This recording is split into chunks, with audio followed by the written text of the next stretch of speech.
Yep, I wake up this morning. I had no idea. Didn't check my phone. So for people who are like, "Hey, where's the video?" I didn't. I didn't check my phone. Joel Quenneville's out. Jeremy Colliton, who's 33, coached Rockford of the American Hockey League, named Joel Quenneville's replacement. And here's what's interesting about it. So they've lost five in a row. They're 6-6-3, and they also got rid of Kevin Dineen and Ulf Samuelsson. And as a huge fan of Cam Neely, I would expect Boston to call Alfie and ask him if he wants a job with them. Um, it you got to make a change, and there were rumors at the end of last season that Chicago wanted to get rid of Quenneville, that they were ready to do it. They just didn't. For whatever reason, Quenneville kept his job. Now, Joel Quenneville right now, let me see. They show his total record in here: 890 wins, 532 losses, 137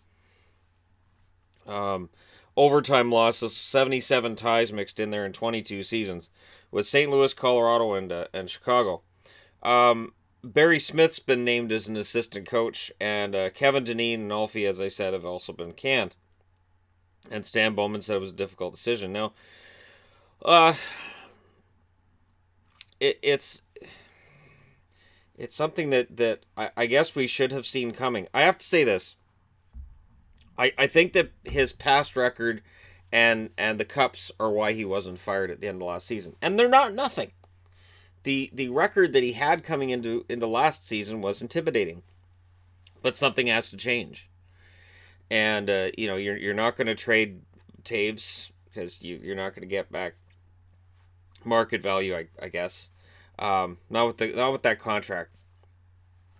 Very few teams could take that on, and then you'd have the optics as well of, then are you rebuilding? Then what, right? So you can't make that dramatic change to the locker room. And there are some guys in Chicago who are older by NHL standards now, like for instance Duncan Keith, but they've got some kids coming in, and it's a matter of integrating everybody and getting it all to work together. And that's going to be the challenge now of the new coach. I think Chicago's an organization that can turn this around, and it'll be interesting to see how long Quenneville's out of work. I don't think Joel Quenneville's going to be out of work for very long. I think the person who's going to be more disappointed than Joel Quenneville about this news might be Mike Yeo. St. Louis, I could see them hiring Quenneville again. That would be very interesting. I could see them doing it, and that's just my take on it. That's the first thing I thought when I saw that news was, oh boy, is Mike Yeo going to go now, and you're going to see Joel Quenneville take his place? It's possible. Because St. Louis, of course, there's been rumors about Mike Yeo for a while now, and maybe that's on the offing. Maybe that's on the way too. It'll be interesting. We've already seen now two coach firings, less than 20 games into the season, and last year we didn't see any at all during the regular season. So we'll see how it turns out for Chicago.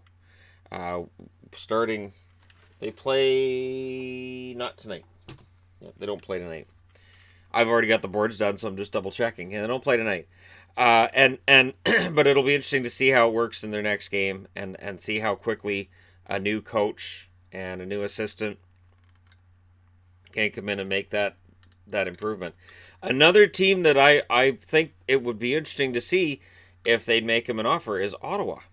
Look, I know there are a lot of people who like Guy Boucher, and there have been plenty of staunch defenders for Boucher since Ottawa brought him in, but how would it look if Joel Quenneville was behind the bench for Ottawa? What could that do for a team that, look, we had, I did the video on last night, with the whole Uber thing and all that.